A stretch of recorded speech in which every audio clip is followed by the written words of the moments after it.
اور ساتھ میں فرمایا کلہم یزعم انہ رسول اللہ، ان میں سے ہر ایک یہ گمان کرے گا اور ہر ایک یہ دعویٰ کرے گا کہ میں اللہ کا رسول ہوں۔ اس کا مطلب ہے کہ یہ جھوٹے دجال نبوت کا دعویٰ کرنے والے ہوں گے، اور دجال ویسے ہی دجل سے میں نے عرض کیا فریبی، لیکن رسول اللہ صلی اللہ علیہ وسلم دجالون کذابون، فریبی بھی، دھوکے باز بھی اور جھوٹے بھی، یعنی جھوٹ بھی بولیں گے، فریب بھی لوگوں کو دیں گے، دھوکہ بازی بھی کریں گے، اور دھوکہ دہی کے ساتھ ساتھ جھوٹ بولیں گے، اور ہر شخص یہ گمان رکھے گا اور اس بات کا دعویٰ کرے گا کلہم یزعم انہ رسول اللہ، ہر ایک کہے گا کہ میں تو اللہ کا رسول ہوں۔ یہ رسول اللہ صلی اللہ علیہ وسلم نے پیش گوئی فرمائی۔ اور ہم تو جس دجال کو جانتے ہیں، ہم تو اس بڑے دجال کو جانتے ہیں نا، جو کانا دجال قرب قیامت کی بڑی نشانیوں میں۔ تو ایک حدیث میں آتا ہے، مسند احمد کی روایت ہے، رسول اللہ صلی اللہ علیہ وسلم نے فرمایا وہ جو کانا دجال ہے وہ سب سے آخری ہوگا ان میں، کہ میری امت میں اس وقت تک قیامت لا تقوم الساعة حتى يخرج 30 كذابا، اس میں دجال کا ذکر نہیں ہے، فرمایا جب تک 30 جھوٹے پیدا نہ ہو جائیں، 30 جھوٹے ظاہر نہ ہو جائیں، اس وقت تک قیامت قائم نہیں ہوگی۔ اور پھر فرمایا آخرهم الاعور الدجال، آخری ان میں سے سب سے آخری وہ ہوگا جو کانا دجال ہے، ممسوح العین الیسرا، جس کی دائیں آنکھ جو ہے وہ خراب ہو گئی ہے، اس میں پھولا آ گیا ہے، اور وہ آنکھ پھٹی ہوئی آنکھ ہے، کانا ہے آنکھ سے۔ فرمایا یہ سب سے آخری ہوگا، اور اسی قسم کے، اسی نسل کے، اسی طرح کا دھوکے باز، اسی طرح کے جھوٹے وہ دجال ہوں گے، اور سب یہ دعویٰ کریں گے کہ ہم نبی ہیں۔ اور اسی طرح ابو داؤد شریف کے اندر رسول اللہ صلی اللہ علیہ وسلم نے اسی بات کو دہرایا۔ آپ نے فرمایا کہ کچھ لوگ میری امت میں سے مشرک ہو جائیں گے اور ان کے ساتھ مل جائیں گے، اور پھر آپ نے فرمایا کہ وہ نبوت کا دعویٰ کریں گے، حالانکہ انی خاتم النبیین، میں آخری نبی ہوں، لا نبی بعدی، میرے بعد تو نبی ہے ہی کوئی نہیں۔ تو لہذا جو بھی نبوت کا دعویٰ کرے گا وہ جھوٹا ہوگا اور کاذب ہوگا، اور وہ اس دجال کی نسل میں سے ہوگا جو قرب قیامت آنا ہے، اور وہ جو قرب قیامت کا کانا دجال ہے اس نے نبوت کا دعویٰ تو نہیں کرنا، اس نے تو خدائی کا دعویٰ کرنا۔ تو گریجولی کام چلتا ہے، ترتیب ارتقاء ہوتا، پہلے لوگ نبوت کا دعویٰ کرتے آئے، اور کانا دجال جب آ کے دعویٰ کرے گا تو وہ خدائی دعویٰ کرے گا کہ میرے پاس خدائی قوتیں موجود ہیں۔ رسول اللہ صلی اللہ علیہ وسلم نے فرمایا یہ بھی قیامت کی نشانیوں میں سے ہے۔ اور ایک حدیث ہے، حضرت حذیفہ رضی اللہ تعالیٰ فرماتے ہیں اللہ کے رسول نے فرمایا میری امت میں 27، چونکہ وہاں فرمایا تھا بخاری شریف کی اس حدیث میں قریبا من 30 کے قریب، اور یہاں فرمایا 27 جھوٹے ہوں گے، لیکن وہاں پہ یہ نہیں کہا کہ سارے جھوٹ، وہاں پہ دجال اور جھوٹے کو ایک ہی کہا تھا، یہاں پہ فرمایا فی امتی دجالون وکذابون، میری امت میں دھوکے باز ہوں گے، جھوٹے بھی ہوں گے اور جھوٹے ہوں گے، دجالون وکذابون، جھوٹے بھی پیدا ہوں گے اور کثرت سے کذاب بھی پیدا ہوں گے۔ پھر فرمایا ان میں سے جو پرومیننٹ ہے نا،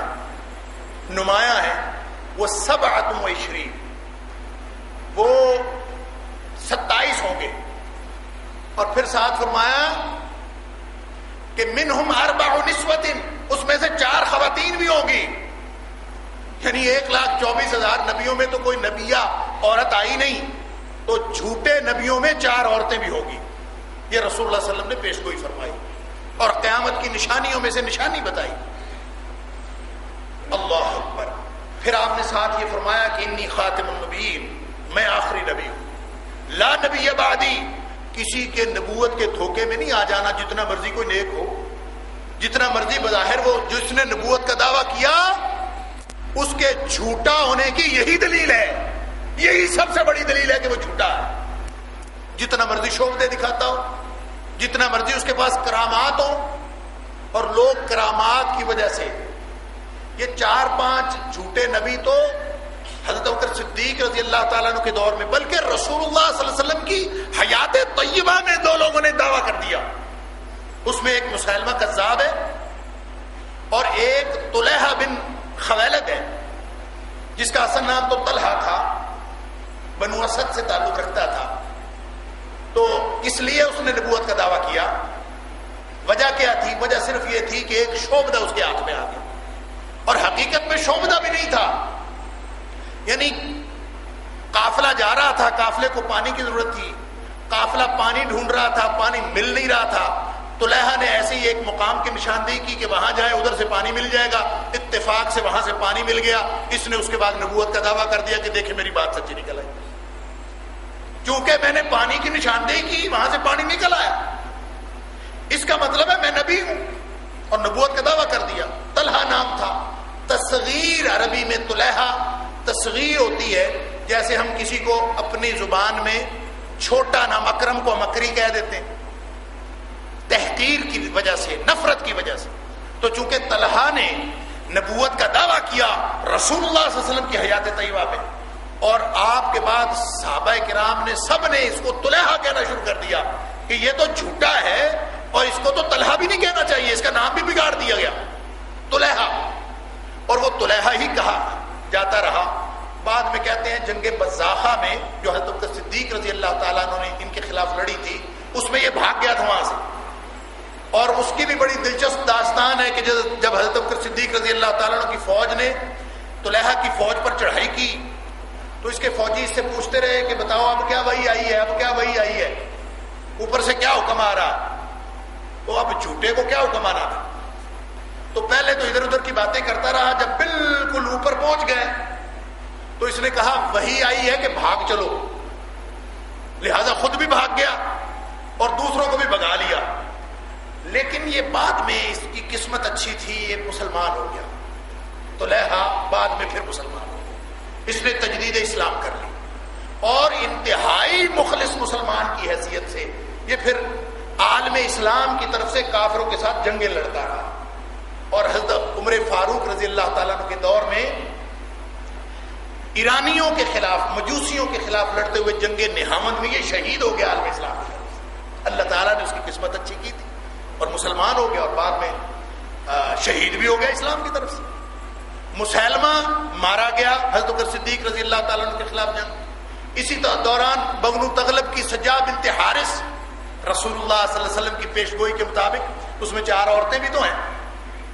اچھا لوگ کہتے ہیں کہ رسول اللہ صلی اللہ علیہ وسلم نے تو 30 یا 27 بتائے ہیں،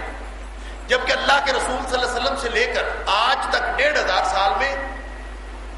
20 لوگ ایسے ہوئے ہیں جنہوں نے نبوت کا جھوٹا دعویٰ کیا، تو اللہ کے رسول نے 30 کیوں بتایا یا 27 کیوں بتایا؟ یہ ایک پیچیدگی ہے، ایک اشکال ہے لوگوں کے ذہنوں میں، حالانکہ یہ اشکال نہیں، اللہ کے رسول صلی اللہ علیہ وسلم نے ہر نبوت کا دعویٰ کرنے والے کا نام نہیں لیا، آپ نے صرف ان کا نام لیا ہے جن کو پیروکار بھی نصیب ہوئے، جنہوں نے نبوت کا دعویٰ کیا اور ان کو لوگوں نے تسلیم بھی کیا اور ان کے پیچھے لگ گئے، ان کے قبیلے کے لوگ یا کوئی جس نے دعویٰ کیا اس کے پیچھے ہی کوئی نہیں لگا، اس کا ذکر نہیں ہے، وہ تو 20 ہے، تو نمایاں وہ ہیں جن کے پیچھے لوگ لگے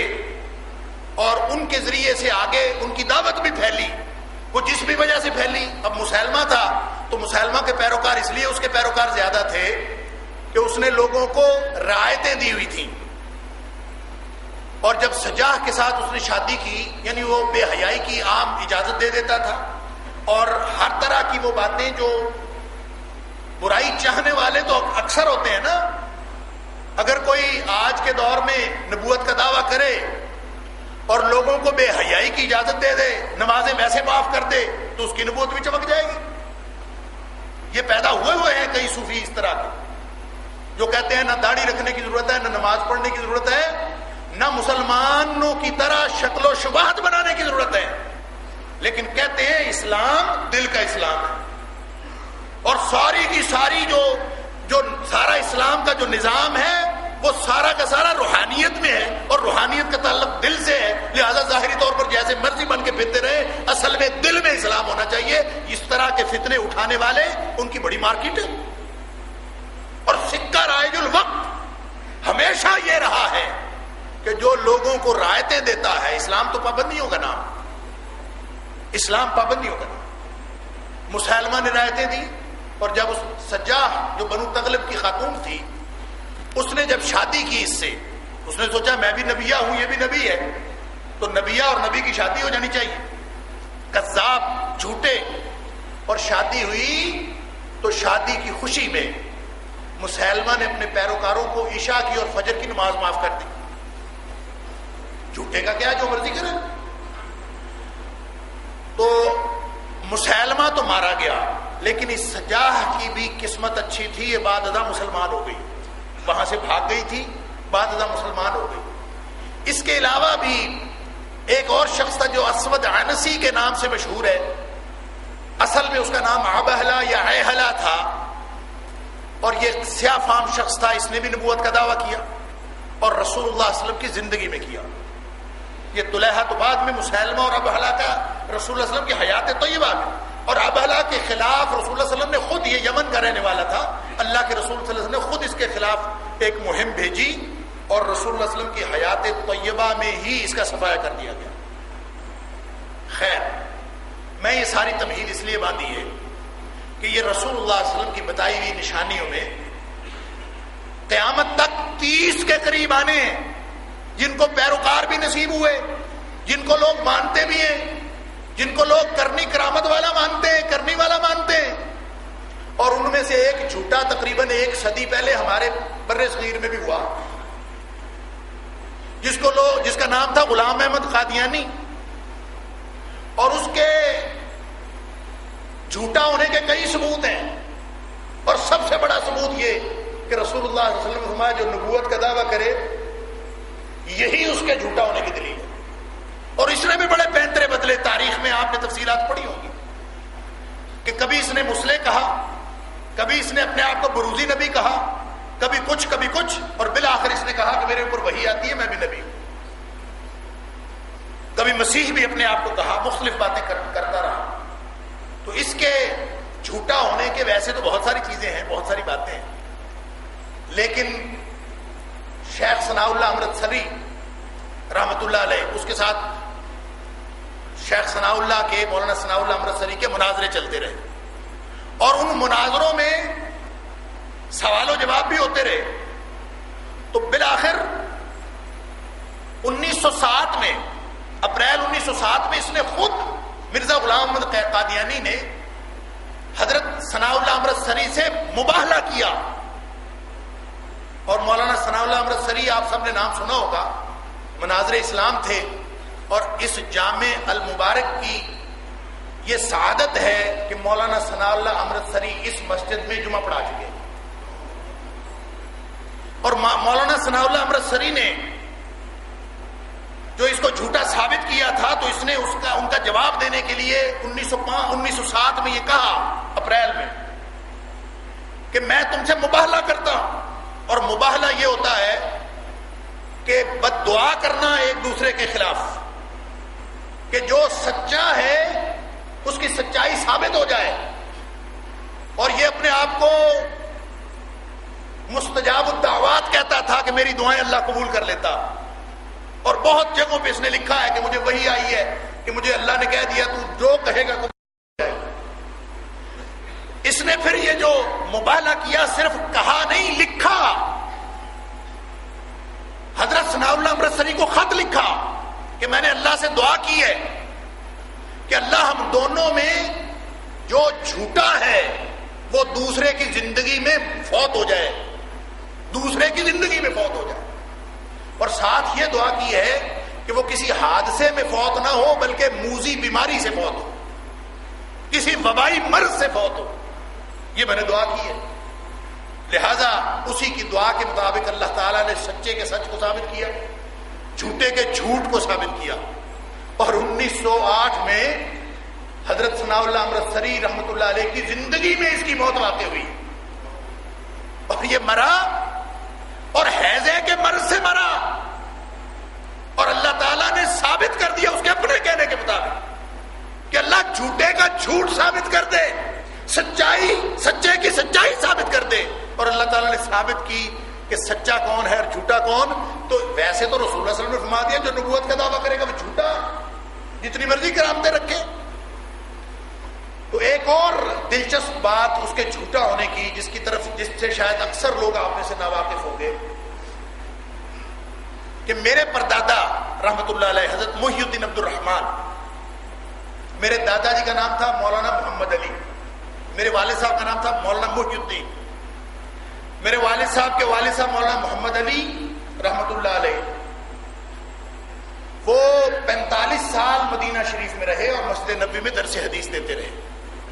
یہ باہر جو تختی لگی ہوئی اس میں میرے دادا کا نام لکھا ہوا. اس مسجد کی بنیادیں رکھنے والوں میں میرے دادا شامل ہیں. ان کے والد صاحب مولانا محی الدین عبد الرحمن، میرے دادا مولانا محمد علی وہ بھی جنت البقیع میں مدفون ہوئے، اور میرے پردادا مولانا محی الدین عبد الرحمن وہ بھی جنت البقیع میں مدفون ہوئے. اور مولانا محی الدین عبد الرحمن مرزا قادیانی کے ہم اثر ہیں، ان کا زمانہ ایک ہے، اور ان کے مناظرے چلتے رہے. جس طرح مولانا ثناء اللہ امرتسری کے مناظرے چلتے رہے، اسی طرح مولانا محی الدین عبد الرحمن کے مناظرے چلتے رہے. اگر آپ کی نظر سے مرزا قادیانی کی کتاب حقیقت الوحی گزری ہو، اس کی ایک کتاب ہے حقیقت الوحی، اس میں اس نے خود ذکر کیا ہے بہت جگہ پہ کہ مولوی محی الدین لکھوں کے والا یہ کہتا ہے، مولوی محی الدین عبد الرحمن لکھوں کے والا یہ کہتا، خود اس نے لکھا. تو یوں مناظرے چلتے تھے حضرت محی الدین عبد الرحمن کے ساتھ. اس کے تو ایک دفعہ میرے پردادا نے اللہ سے دعا کی، اور دعا کے بعد اس کو خط لکھا. اس کو کہا مرزا میں نے تیرے بارے میں اللہ سے دعا کی تھی کہ یا اللہ مجھے بتا دے یہ کیا فتنہ اٹھا ہوا ہے، اس کے بارے میں مجھے پتا چل جائے کہ حقیقت کیا ہے اس کی. تو کہا کہ خط میں لکھا اس کو کہ میرے اللہ نے میری رہنمائی کی ہے کہ ان فرعون و حامان و جنودہما کانوا خاطئین، کہ فرعون اور حامان، اللہ نے رہنمائی یہ کی ہے کہ فرعون اور حامان اور ان کے سارے ماننے والے یہ سب گناہگار اور کافر ہیں، اور مجھے گویا اللہ کی طرف سے یہ اشارہ ہوا ہے کہ تو بھی فرعون اور حامان کی قبیل میں سے ہے، انہی کی نسل میں سے ہے. اب انہوں نے خط لکھ دیا، مجھے اللہ نے رہنمائی کی ہے. جس طرح فرعون جھوٹا، جس طرح حامان جھوٹا، جس طرح ان کے پیروکار جھوٹے، تو بھی جھوٹا، لکھ کے دے دیا. اچھا اس نے آگے سے لکھا، خط کا جواب دیا کہ میں نے بھی اللہ سے دعا کی تھی کہ اللہ محی الدین عبد الرحمن لکھوں کے والے کے بارے میں مجھے بتا. تو میرے اللہ نے مجھے یہ رہنمائی کی ہے تیرے بارے میں، ان شانیہ کا هو الابتر، تیرا دشمن جو ہے وہ اس کی نسل آگے نہیں چلے گی، تیرے دشمن کی نسل آگے نہیں چلے گی، وہ دم کٹا ہوگا. اس وقت حضرت محی الدین عبد الرحمن کے پاس نرینہ اولاد نہیں تھی، صرف بیٹیاں تھیں. لہذا اس نے یہ لکھا، اور حقیقت الوحی کے پہلے ایڈیشن میں اس کا یہ اپنا جو گویا پیش گوئی تھی اس کی کہ محی الدین عبد الرحمن بے نسل رہیں گے، یہ اس نے حقیقت الوحی کے پہلے ایڈیشن میں شامل بھی کیا. اللہ کا کرنا یہ ہوا کہ اس کی زندگی میں ہی اللہ تعالیٰ نے محی الدین عبد الرحمن کو بیٹا دے دیا جس کا نام مولانا محمد علی ہے، جو اس مسجد کی بنیادیں رکھنے والوں میں شامل تھے. اللہ تعالیٰ نے بیٹا دے دیا. لوگوں نے جا کے اس سے کہا مرزے سے کہ مرزا ان کے گھر تو اولاد پیدا ہو گئی، تو نے کہا تھا کہ ہوگی نہیں، تو تیرے تو جھوٹا ہونے کی دلیل آ گئی. تو اس نے کہا کوئی بات نہیں، ایک بیٹا ہو بھی گیا ہے تو اس سے آگے نسل نہیں چلے گی، یہاں تک ختم ہو جائے گی. اب وہ مولانا محی الدین عبد الرحمن کا تو ایک بیٹا تھا مولانا محمد علی رحمت اللہ علیہ، دونوں باپ بیٹا جنت البقیع میں اللہ تعالیٰ نے دفن ہونے کی سعادت بخشی. اور مدینہ شریف میں رہے. اور پھر مولانا محمد علی کو اللہ تعالیٰ نے 4 بیٹے دیے میرے دادا کو. 2 بیٹے سعودی عرب میں، ایک شادی انہوں نے وہاں کی تھی، اور ایک شادی پاکستان میں کی تھی. 2 بیٹے یہاں دیے، مولانا محی الدین اور مولانا معین الدین. مولانا محی الدین میرے والد صاحب تھے، اور مولانا معین الدین لکھوی حافظہ اللہ تعالی صاحب فراش ہیں، ان کی صحت کے لیے دعا فرمائیں. اب ان دونوں بھائیوں سے، وہ جو ان 2 بھائیوں سے آگے نسل چلی ہے نا، ان کا تو ہمیں پتہ نہیں کتنی ہے. تو یہ جو 2 بھائی پاکستان میں ہیں، ان کی آگے جو اولاد ہوئی ہے، جس کی اولاد میں ہوں، ہم جتنے بہن بھائی ہیں، صرف مولانا محی الدین لکھوی کی جو اولاد ہے، ہم 16 بہن بھائی ہیں. اور ان کی آگے پوتے پڑ پوتے ہم نے کبھی گنے نہیں کتنے، یعنی گننا پڑے گا، کار دارد ہے. اور ادھر مولانا معین الدین لکھوی،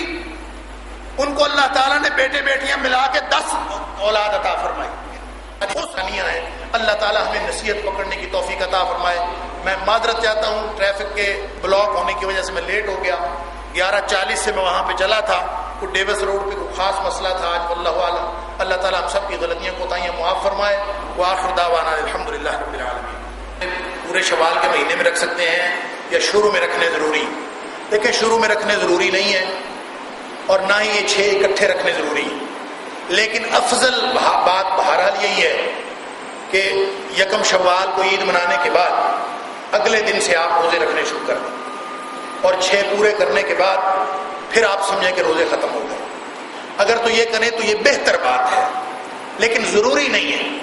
کوئی شخص اگر پورے شوال میں رکھنا چاہتا ہے تو 6 لگاتار رکھنے بھی ضروری نہیں، 1 کر کے بھی رکھ سکتا ہے، 2 کر کے بھی رکھ سکتا ہے. اس کی وجہ یہ ہے